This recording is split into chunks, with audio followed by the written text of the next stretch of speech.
Okay,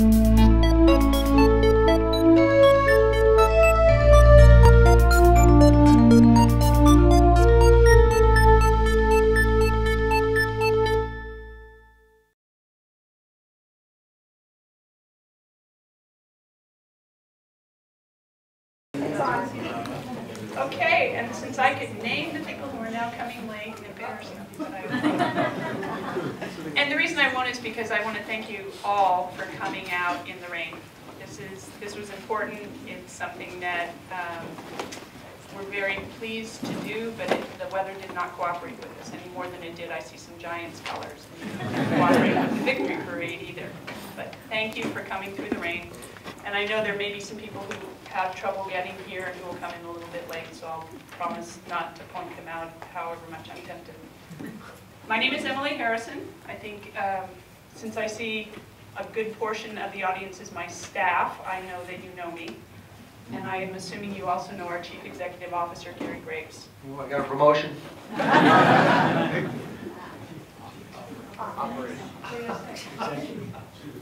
Freudian.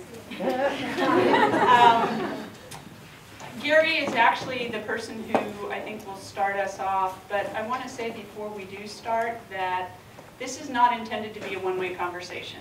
And even though the audience is large, I hope you know that we really would like this to be a conversation as we move forward. So start thinking about what you might want to interject, add, ask, or any of the above. So with that, let me give it over to Gary.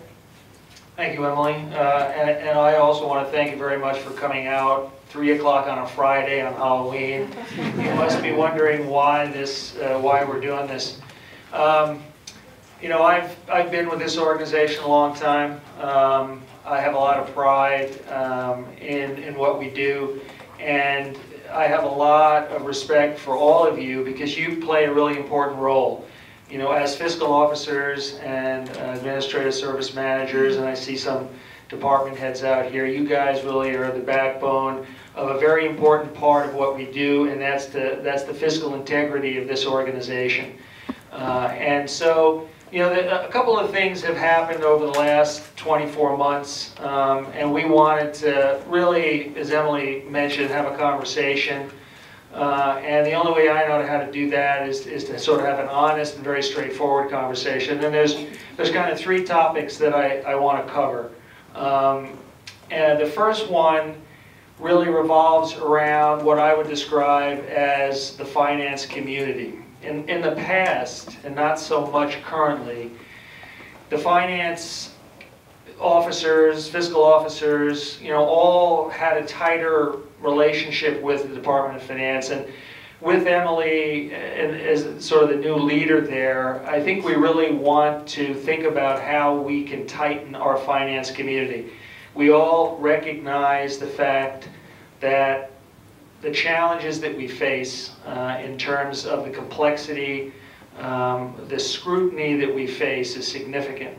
And I know that in some ways, you know, people have expressed concerns about what might be described as the sort of increase in the oversight, the increase in the amount of things that we have to do to report things. You know, we have something known as the new catering policy, which I have to take a lot of responsibility for. But, you know, just based on circumstances, it's really become necessary, just in terms of really what the expectations are of the board and of the public. And I think that we do a better job of really facing some of these challenges by collaboration, by working together. And I have a lot of confidence in Emily. Emily brings a slightly different perspective to the finance job. You know, she has a lot of experience in finance earlier in her career. And most recently, before she took this job, she was up in the county executive's office and had really a broad perspective, worked on a lot of things. So she brings, you know, that perspective. She understands some of the political realities that we face. And so I really want to encourage us, you know, to really think as a finance community. I've been involved, you know, from the budget side right from the first day I walked into this, organization over 30 years ago. So I've seen it evolve. I've been involved in a lot of different things, good and bad, but nothing changes the pride that I have and the fact that I know that we do a great job. And so none of the, the public statements and all that kind of stuff and all the scrutiny we get changes that in my mind. So so number one, let's think about how we can together really tighten our financial community in terms of making sure that we collaborate, that we work together when questions are needing to be answered. There's lots of people that have a lot of experience, so we can share that. And so that's the first issue. The second one is a little different, a little more sensitive, but it's certainly something you've heard before, and that's communication. Communication is really critical in terms of what it is that we're facing right now. We've gotten some pretty good shots to the chin and to the body, over the last 24 months with one of our board members involved in some very serious stuff. Recently, you're probably aware that we had another department head who was released because of questionable judgment. And so one of the things that we're concerned about in the county executive's office is communication. And so one of the things that I want to introduce to you today is kind of a different way of thinking about communication, a different protocol. And that really revolves around if in fact you run across something in your roles that doesn't feel right, and under normal circumstances you might communicate that up your chain of command. What I'm going to be asking you to do from this point forward is to simultaneously communicate that to the county executive's office, to me, or to the county executive, Jeff Smith, and to Emily in the Department of Finance. Now, I discussed this morning with department heads, so I'm not just, sort of throwing this out there to you. I mean, we've thought about this. We really think that this is an important step that we need to take because we need to get out in front of the problems that arise. I mean, we're an organization of 16 or 17,000 people. Things happen. Some people sometimes don't use the best judgment. We need to be out in front of that because I really don't want to have another situation where I've got to be hearing it from the investigative team. Channel 4, the kind of things that they're after is just to make everybody look bad. And I think it's our responsibility to be out in front, to have this information, to look into stuff, to make sure if there's something wrong, then we fix it. And this, we want to roll this out in a way that's consistent, with the work that Leslie Kroll is doing with Just Culture, that some of you, may have been trained in, or hopefully in the near future. This is not about a gotcha. This is not about pointing fingers. This is about understanding when something has gone wrong and how we fix it. And I can guarantee you that, a lot of stuff that doesn't feel right, there's a good explanation for. And obviously this doesn't mean that every little thing, that is going to become a big issue. But we just really believe at this point in time that we really have to put in place a different approach, because we have to have this information earlier than we've been getting it and having an opportunity to evaluate it.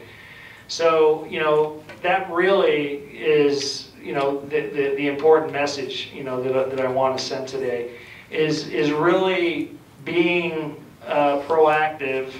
Again, this is in no way attempting to sort of shortcut the normal chain of command in departments, and I explained that, to your department heads.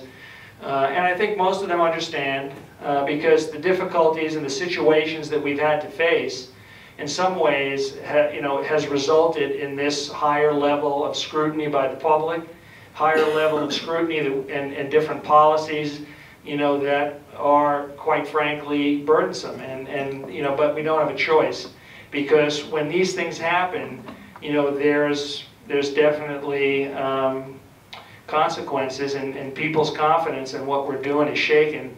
And whether it's something that has a value of $50 or $500,000 or $5 million, doesn't really matter, because it indicates that we're not on top of stuff as we should be.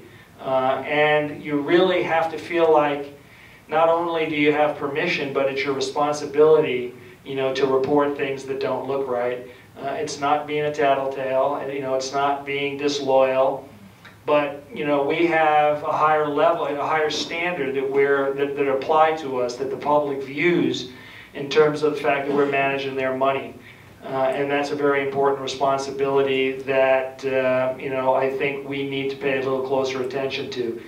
So being that we've had these experiences and they're unfortunate, moving forward, we're looking for ways in which we can improve on this and do a better job in terms of catching these things and fixing if in fact there's not some clarity, or it has to be explained about what can and can't happen. So that's really the main message here, is really it's accountability, it's responsibility, and it's you feeling comfortable that you can communicate with us, either myself, Jeff Smith, or Emily, in terms of raising concerns that you have. And we will obviously be looking at stuff, moving quickly to try to understand what's happening, and make an every effort to close that loop so things just don't float out there and you never know what happens to it, because that's an important part of the responsibility that we have. So I think that's the main kernel of information. The third thing that I want to offer you is an opportunity to ask questions about this or about anything else that I might be able to answer for you. So I'll open it up now for questions or concerns or anything else you may want to ask. If I could, before you do ask questions, the reason that I hope you will look to me and to the finance agency as a resource is because we also serve as that resource for the county executive, because we're able to put things in perspective when issues do come forward, because we have perhaps a broader knowledge of the financial affairs of the county. And so we also are going to try not only to help you, but to help the county executive when a situation arises. So when you call us, it is hoping that we will be able to give you some help if there's a situation that is troubling or of concern. Gary's right, never look at us as a whistleblower, because we're not. You need to work within your own county structure and your own department, and you need to have the conversations. But we are there for additional assistance, and we also, within my own department, we've had over and over again, and we're getting better every time, but we have the situation where you have to report it up fast. If something's happening, you don't want NBC4 to be the one that gets it first. And if it's down here and it moves up at a gradual level, that's what can happen. So what I say to my folks is, tell me. It doesn't matter if it's not important. It's my call if I don't tell Jeff and I don't tell Gary about it, but tell me and let me make the call. It's off your shoulders at that point. But tell me. And I may say to you, I don't think that's a big deal. I'm not going to worry about it. But then it's on me. It's not on you. So feel free to do that for both of us. Okay, questions? Okay, everything is clear. Yes, Jeannie. Do you have a formal process in which we do this? I mean, I email, do we go through our OB analyst? What is the protocol? Okay, the protocol would be direct communication, and I would say, with me primarily, email is always, I think, the easiest way. I'm also happy to take your phone calls, but email is clearly, and if you don't know my email, you can look at Connect, and I'm right on it. Connect, Santa Clara County. So I thought about bringing some business cards, but of course I forgot since I was trying to, run between the raindrops. But just look me up on Connect. I think Emily is also available there. But again, the key issue here, I've been inserted by the board. It was my great fortune. Now I get to review all of their P-card purchases. I spend an inordinate amount of time dealing with requests to serve coffee and bagels. But you know what? I mean, you know, and at the same time, we found some things, and the reason we put that into place was that there were some wide inconsistencies in terms of what departments were doing. And believe it or not, the public, I'm just not sure the public believes that they should be paying for meals, you know, for a lot of different stuff. And, you know, at the same time, there's things that we need to be doing that for. But there needed to be some consistency. And obviously, anytime you do something where you're dramatically changing the way we've done business, you know, there's going to be a lot of bumps in the road and questions about, you know, exactly how that's going to work. And, you know, obviously when we roll out these policies, you know, we don't get a chance to do a pilot to see how it works. You know, they just roll out. You know, already I'm in front of the Finance Committee with a revision to the catering policy because if you'll remember, I asked you to give me back information about particular events that you thought really should be exceptions, and there may be situations where there should be exemptions. So that's in front of the Finance Committee now, and that will hopefully smooth this out a little bit so that a lot of things that you're currently requesting permission for will already be included in this amendment to the policy. And obviously that's, you know, that's what we're going to do. And under no circumstances do we suggest that, you know, this is a formal, you know, policy where there's a form you fill out to make sure that you're communicating. You know, that's not it. I mean, the reality is that we have to be a little more nimble than that. Email communication really, I think, makes a lot of sense. It gets the job done and allows us to communicate in a way that isn't going to create any more burden for you than you already have, since I know you're all dancing as fast as you can. So, so I think that, you know, that's a good question, and that's the way that we foresee it. And, you know, if in fact, as we, you know, experience this over the next, you know, 12 months, if we need to make some modifications, you know, we're happy to do that. But the main goal here is to really, you know, make sure that people appreciate and understand, you know, what it is that we're after, and that is quite simply communication. Making sure you feel comfortable in having that communication. You know, a lot of people, quite frankly, you know, feel that there's some kind of risk involved. And you know, it's easy for me to stand up here and say, oh, there's no risk involved, you know, because someone has had an experience where something happened. And I can tell you that, you know, this is so important to us that, you know, we will make sure, you know, and the proof will be in the pudding. You know, when you know, some of you communicate, you'll see, you know, that this is going to be a collaborative process. This is, again, not intended, you know, as a punitive process, immediately assuming someone's, you know, guilty until they're proven innocent.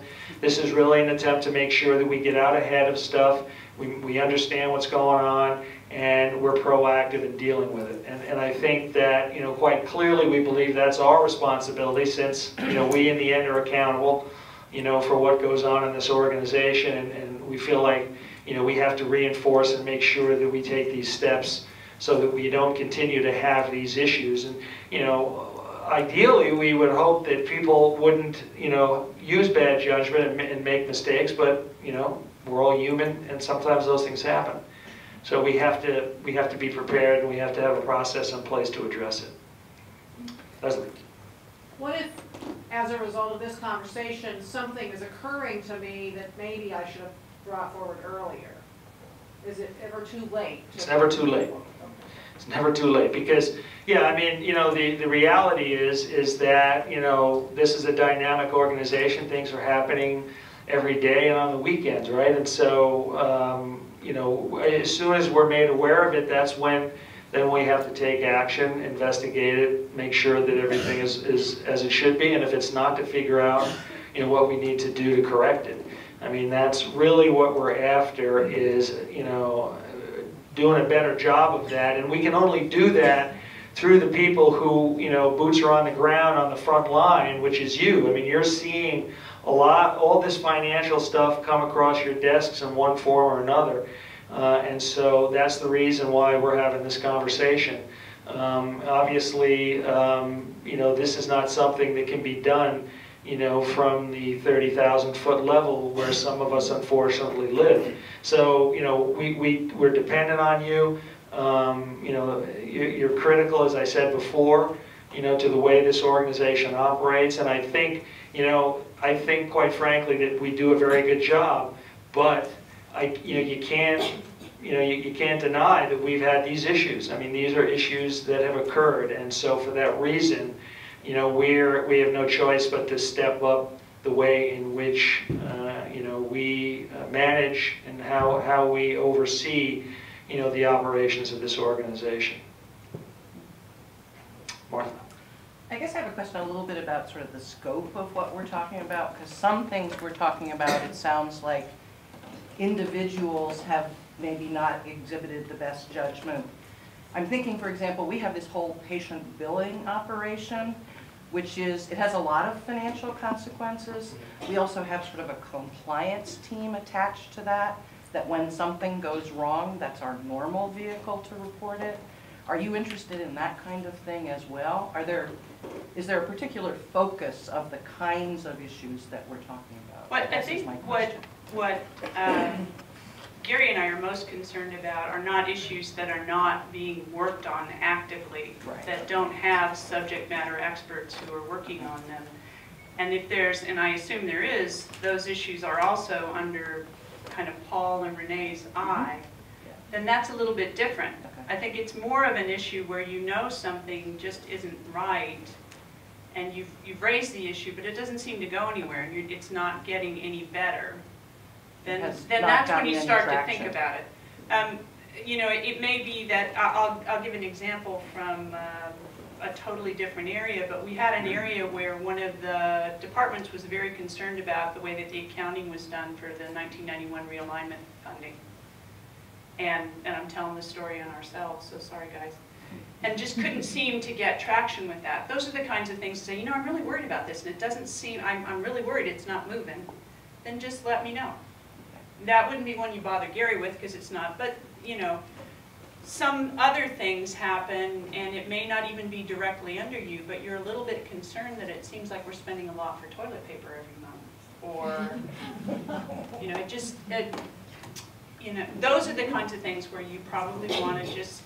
So it can be many different kinds Yes. of issues, but it's sort of, it's sitting there and Well, it's not what being Gary said, I addressed. think I feel very strongly that we have over time, my understanding, legend hath it, that Bill Parsons had a very, very strong camaraderie with all of the fiscal departments of the, camaraderie might be the wrong word, those people might not think it was comradeship, but he was very, very aware, and there was a strong link with those departments. And that's gone away. It's gone away for any number of reasons, staffing being a major one, that relationship just couldn't be maintained.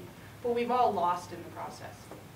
And so that's what we want to try to rebuild, is to be there and accessible to you when you need help, or when you have a question, or you have a concern. Yeah, and I think, you know, these are good questions, because you're trying to, okay, here's this general concept, and you're trying to then translate it into what you're doing every day. And so, you know, for sure, where you have audits and compliance questions that you're dealing with, and there's a process for that, you know, normally if there's something that's untoward that you're dealing with, you know, it's going through its normal process. And I think, you know, part of what this is about is trying to provide sort of an alternative protocol to communicate in general. And, you know, in some cases, it's going to be very specific, as it, you know, if someone is submitting something and it seems to be making its way through the process, and you're like, wow, you know, this doesn't feel right. That's an obvious one. You know, and then there may be some grayer areas where, you know, you think something is not, you know, in compliance, and, you know, it seems to be working its way through the process or not, and you just feel like, you know, I really would feel more comfortable if there maybe was someone else took a look at this. And again, not with the idea that this is going to be an opportunity to use this approach to, you know, to sort of throw someone under the bus, you know, which is a concern. I mean, and obviously that's something that we're going, you know, to be aware of. But But at the same time, what's more important is for there to be a feeling that communication, more communication is what's needed. And that people should be communicating instead of saying, well, you know, maybe I'm not going to bother just because I'm not sure this is really an issue. But to suggest that you should communicate and allow us just to say, you're right, we looked at that, it's not a big deal. So let's move on. Yeah, we've had several instances recently in our office, in the tax collector's office, where issues have come up that citizens have raised that they're concerned about. And our first instinct is, I'm going to take care of it. It's a problem, I'm going to take care of it. Well, they end up talking to you, but also to a board office. And then a board office gets involved with questions that may come through the county executive. So that's where that communication can help. Oh, you know what, I have something, it's a difficult issue, looks like it could be one that might be elevated to a supervisor, wanted to be sure you knew about it. So it can be that innocent. This doesn't always have to be something where it's shady. It's just making the communication go up so that none of us are surprised when it turns out that some board member is interested in that, or some reporter is interested in that, and then who's ever answering the question, Jeff or Gary usually, they say, oh yeah, we're aware of that, and here's the story on it. Done. But where it doesn't work well is when they get the call and they have no idea what the reporter is asking about, and they have to say, I don't know, I'll have to get back to you. So we want to avoid those if we can. We want to proactively think about what might go to Gary, what might go to me, what might go to Jeff, and let them know. And if it's a lot of information that they're not getting now, that's our problem. We'll deal with that, we'll sort through it, but just, you can feel better knowing I got it off my desk. A question in the back? I just have a question, not a question, but what I'd like to see in the future is, I'd like to see a better search engine. Right now Connect is going in the right direction. There's a lot of stuff on Connect, and I'm able to find stuff. You still have to look at a lot of pages, a lot of reading to get to where you want to go. And so in the future, is there a way to really get a keyword like gifts? I get questions about gifts, and I have to go through several different policies and ordinances and all kinds of stuff to find out what's allowed and what's not allowed. And so I'm thinking, I know I met with people in Connect, and they're doing a wonderful job with Connect. I'm really happy with it. I can see where you type in search, like gifts, it gets you somewhere instead of not typing the right word or something like that. So if people work on improving the keyword search on a search engine, like Google's or something like that, it's universal, I think a lot of people would understand the policy of that. That's my opinion. Good.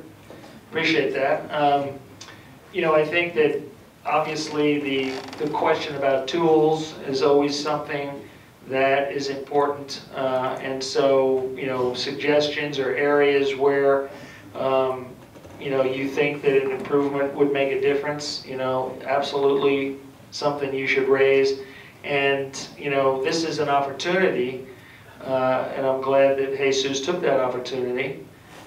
Even though we're of course sad that he's decided to retire, but That's why he's taking the opportunity. that's right. See, that's good. Put it out there. That's good.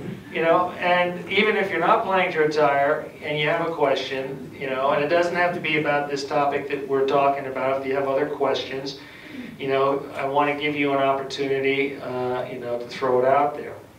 Yes. Well, I'm going to piggyback a little bit on what Jesus had to say. And I think that, the search engine is very important, especially today. But I want to refer back to the time when Mr. Parsons was around, because I'm also close to retirement, so I remember Mr. Parsons very clearly. But we were very unified because there was a lot of personal contact. We could call the claims unit. We could visit with procurement and talk to the buyers and question them about purchasing a specific item, or how we should go about it, or are we processing this claim properly, or how do I handle this payroll issue with payroll? And that's just not there anymore, because everybody wants to contact each other through email, and then there's no response. You try finding somebody on Connect to get to their personal telephone. It's almost impossible to find someone that you could just, hey, I have a quick question, I'm trying to do this, and am I going about it the right way? What should I do? Who should I talk to? That's just not available to us. You know, it is my goal before I retire. But we as an agency should be out with you training and listening to your questions. And we become internally focused, and we did that because we, as you did, we all had to cut back to what the budget cutbacks were. And so we gave that up. But it's something this organization needs. You need the proactive conversation. You need the regular meetings. You need the ability to call somebody and ask questions. And that's our goal. That is our North Star that we're trying to get out of. So we're not just processing and sending you audits. We're actually out there making sure you don't have audit findings because we've had the conversation and we've done the training together. But we're not there yet. And in the meantime, the conversations that we can have with your questions can really help us inform what we need to tell everybody. So call anyway. If you want to call me, I'll get you to the right place. Not with a procurement question, because I don't have a clue. But if it's a finance issue, we'll find the help, and we're hoping to augment that so we can be much more proactive than we have been. And Leslie is, here because she's really our cross-boundary expert, and so, these are the questions where, as an organization, we're always in this latest, effort to try to really, do some transformation is to understand where the pain points are. And so this is really helpful for you to really identify them. And for people to hear about the things that could be helpful to you. And so, again, I appreciate you raising that. Did you want to say something, Leslie? Interestingly, the personal connection piece is very important to people, and I know myself, I say, is it even worth picking up the phone? Is that the likelihood of someone on the other end is kind of low.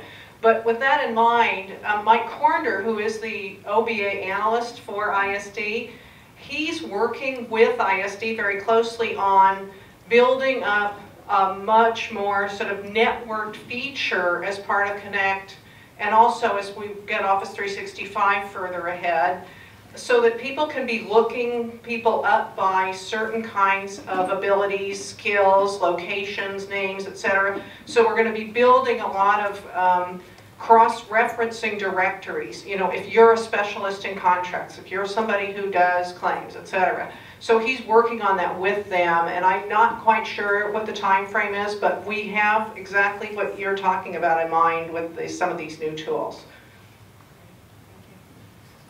Dave? So I'd like to say that I'm very much aligned with your approach. It makes a lot of sense. As an operating department, as the fleet manager, one of the first things I did is drag in my accountant because it's a quasi-auditing role. And I think it's important before we leave that everyone in the room recognizes that important individual responsibility. I got a pretty good fiscal officer. He's in the back. I'll keep him for a while. But if he moves on, the next person I'm looking for is someone to sit in the room. So I would challenge you all to sort of consider, are you invited to the right meetings? Are you part of management discussions or not? Are you just processing transactions? Or are you looking at it from a managerial accounting perspective, right? And so with that, if you consider just culture, it's sort of a triangle, right? So it's management behavior, staff behavior, and the systems and processes. And so as we leave here, maybe you all can share a few thoughts about what we can do as fiscal officers, because Andy has a regular meeting, what he can do to bring this back to his team. Because there's going to be a lot of people in the room probably reluctant to have those frank and candid conversations about what's happening. And so maybe if you could give some suggestions. The camera was exactly for that reason. The thought being that this is an important conversation to have, but it's an important conversation for the organization to know that we want to have a more robust conversation and we want people to feel free to move information up the organization. So it was our thought that through having this and then having it available to anyone who wants to look at it and hears the same message that you heard today, we can hopefully empower people to understand that that's the Just Culture organization that we're looking at, one where communication can go freely. just culture is so important for my organization and for you too, because a lot of times things happen just because there's a screw up. That's a financial term. Where somebody overlooked something, or they didn't understand something should do a certain way. We don't want to, that's something that happens to all of us, and we don't want to be an organization that punishes that. We want to be an organization that if something like that happens, you can still report that up too, and know that because you didn't do it maliciously, and you didn't do it with any intent, but it's an error and it needs to be known because it could become a problem, that you can do that and can do that safely.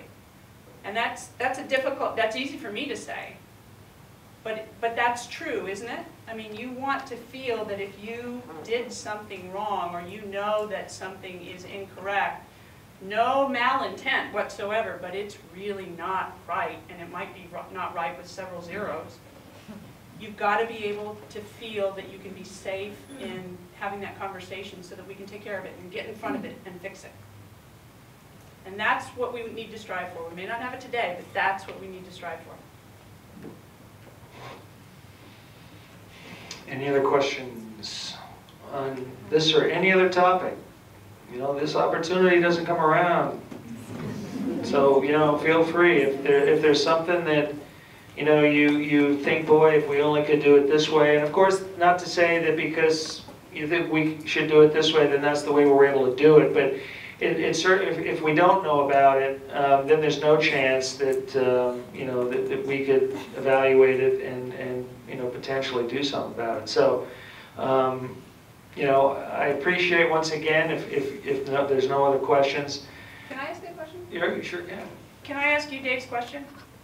Is there something that we can do to help you make sure that this information gets out to where it needs to go in the organization?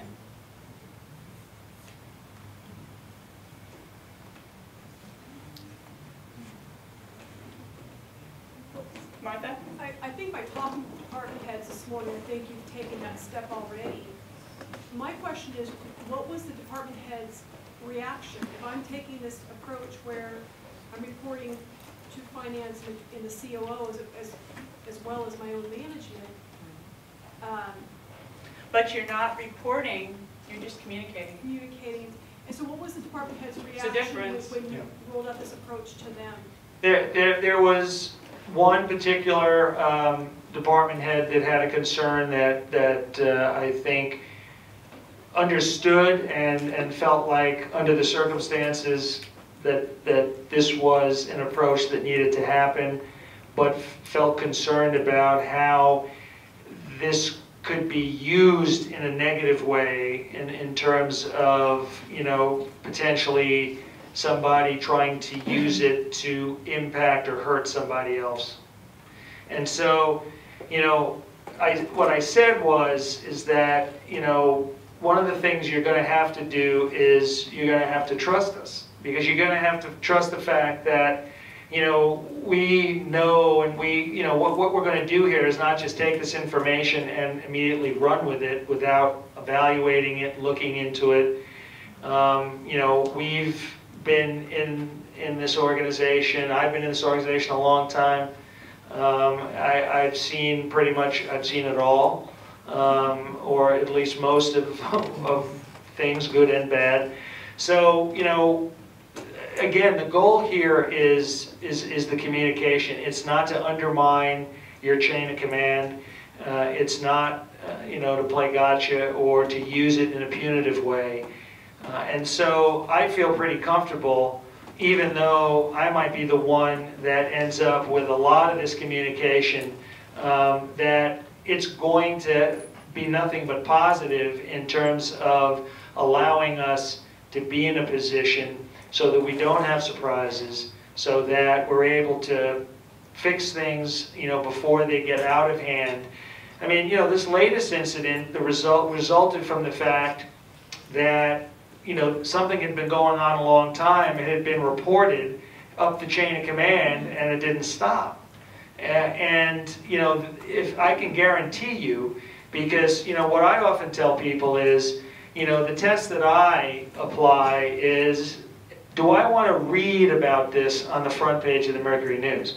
And I tell you, it's, you know, when someone tells me that, you know, somebody is using their personal credit card to cover everybody's travel and then to pay for parking, if I were to see that in the Mercury News, I think I'd be pretty concerned about that. And I would say, you know what, I think that that's probably not going to be seen in a positive light. So, you know, those are the kinds of things where, you know, it's possible that someone might not think that that was a problem, or somebody wasn't doing something wrong. I don't agree with that. And so I would like the opportunity to look, you know, to evaluate that and then do something about it if I didn't think it was the right thing to do. So, you know, I think that the key thing here really is, and I think the department heads understand, because, you know, the pain and the embarrassment that these situations cause our organization. And I'll say it again, I mean, you know, what kills me is that right now the way the press is designed, it's just to focus on bad stuff. I mean, all the good work that this organization does never gets talked about. You know, maybe once in a while, you know, there's something positive that'll come out about, you know, some great work that's being done at the hospital. But how many times, you know, do we read about the work that social services does to save a kid? It's only about the one time where there was a mistake made and a poor child was injured, you know, and it just goes on and on. So, you know, we have to be really almost over cautious in terms of dealing with this situation that we find ourselves in, and really that's the genesis of this. And again, you know, the only way that, you know, that this is you're going to see how this works is when it actually works. And, you know, I'm very confident that it will work well, and, you know, not only in terms of pulling the finance people together into a closer knit community, which I think is really important, but also making sure that we catch stuff more in the future than we have in the recent past. Yes? An example you just gave, like if we were working in that department and we were to raise something to you about what our department does, I mean, is it confidential? Well, I think that the expectation is, you know, and I think it sort of depends. I mean, if in fact you're reporting something that you think is, you know, illegal behavior or something that you really think is inappropriate, and it's specifically about somebody in your chain of command, that's a different situation. I mean, if it's something in which it's you know, normal information that you would run up your chain of command because you want them to be aware of it, and, you know, we're asking you to make us aware of it, in that case, no, it's not confidential. So I think it depends on the circumstance.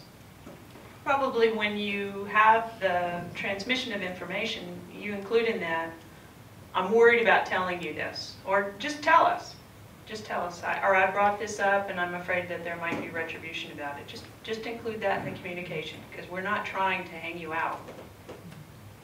Sandy? Yeah, I just wanted to share with everybody that since I've been at OBA, I have been the analyst for the budget offices.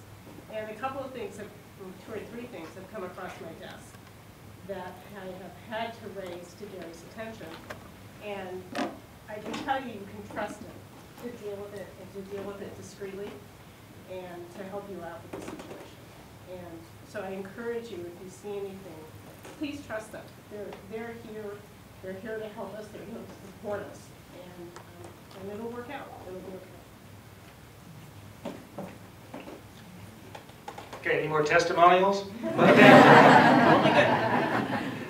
Yes, in the back. One thing that this falls into the category of other, is it would be helpful, especially as you come new into an organization such as this and as complicated as it is, to have a central repository where org charts are. So, okay, if I have procurement, I at least go to the procurement area so I can see who can I talk to about this particular issue.